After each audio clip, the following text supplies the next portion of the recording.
প্রচণ্ড ডিপ্রেশনে থাকা মানুষগুলো বুঝতে পারে একাকিত্ব কতটা ভয়ঙ্কর। এই মানুষগুলোর অনুভূতি কেমন হয় খুব জানতে ইচ্ছে করে। সময়ের বেড়াজালে যদি থেমে যায় জীবনের গতি, তবে সেখান থেকে আর ফিরে তাকানো যায় না, আবার সামনের দিকে অগ্রসর হওয়া যায় না। প্রিয় মানুষের সাথে ঝগড়ার পর যদি ভাবেন তাকে ছেড়ে চলে যাবেন, তাহলে বুঝবেন ভালোবাসা শেষ হয়ে গেছে। কিছু মানুষের কথার ধরন এমন হয় যে না চাইলেও চোখে জল চলে আসে। জীবন থেকে একটা জিনিস শিখলাম, চাইলেই সবার আপন হওয়া যায় না। ক্ষমাই যদি না করতে পারো, তবে ভালোবাসো কেন? লোভ আর অহংকার এমন জিনিস যা মানুষের সততা, বুদ্ধি, জ্ঞান, মনুষ্যত্বকে সম্পূর্ণভাবে নষ্ট করে দেয়। দুদিনের পরিচয়গুলোকে দ্রুত আপন ভেবে ফেলাটাই বড় ভুল। বারবার ঝগড়ার পর ভাবি তার সাথে এই শেষ কথা, আর কথা বলবো না। কিন্তু ঠিক একটু পর বুঝতে পারি তাকে ছাড়া এক মিনিটও থাকতে পারবো না। যে স্ত্রী বিয়ের পর স্বামীর বাড়ি থেকে তার বাবার বাড়িকে বেশি প্রাধান্য দেয়, সেই স্ত্রী কখনোই নিজ সংসার করতে পারে না। নিজের স্ত্রীকে এত বেশি ভালোবাসুন, স্ত্রীর বান্ধবীরাও যেন আপনাকে দেখে আফসোস করে। একটা মানুষ যখন খুব একা হয়ে যায়, তখন তার মন থেকে সব আনন্দ মরে যায়।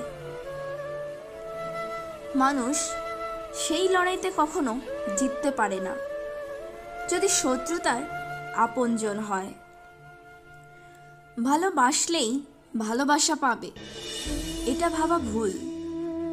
কারণ দুনিয়াটা এখন স্বার্থপর, শুধুই নিতে জানে, দিতে না।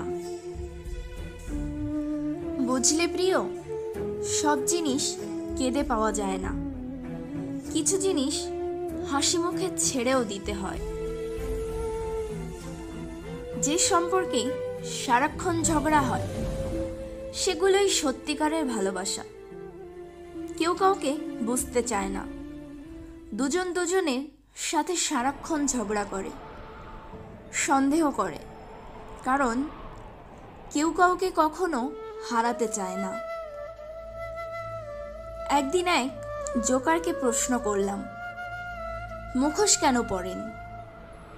অসাধারণ উত্তর পেলাম, মুখোশ সবাই পরে, আমারটা শুধু জাস্ট দেখা যায়। একটি সুখ কখনোই মানুষকে বারবার হাসাতে পারে না, কিন্তু একটি দুঃখ মানুষকে আজীবনের জন্য কাঁদাতে পারে। বিচ্ছেদ একদিন হয় না, মানুষটা চলে যাওয়ার সিদ্ধান্ত অনেক আগে থেকেই নিয়ে নেয়। তারপর একটা অছিলা খুঁজতে থাকে। বিশ্বাস আর ভালোবাসার মর্যাদা সবাই দিতে পারে না। নিজস্ব ক্ষতি না করে পরের উপকার করা যায় না।